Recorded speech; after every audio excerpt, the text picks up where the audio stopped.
To install Node.js on Windows, you just head to the Node.js website, which is nodejs.org, and then you have two options.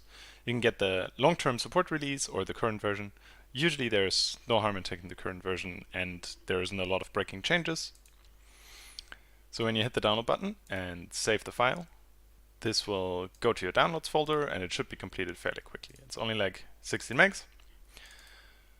So running the installer is like a next finish thing. Obviously you should read the terms and conditions, and we'll just go with the default.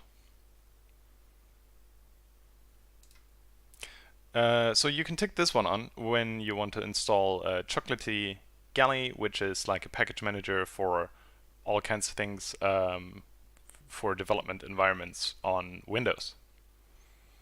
It's kind of like, so Chocolatey is kind of brew for Windows.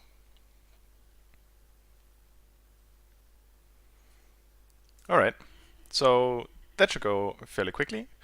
To test if your node is installed correctly, you can open the command prompt and then you write node-v. So now it says 11.2. So when you just type node, you have a JavaScript REPL, and you can go like a is hello and a dot length will show you the length of the string. To get out, you press Control C twice in a row. And let's see if we also have the Node package manager. We do. So now you can install a Create React app or the Vue CLI or whatever you want to do with Node.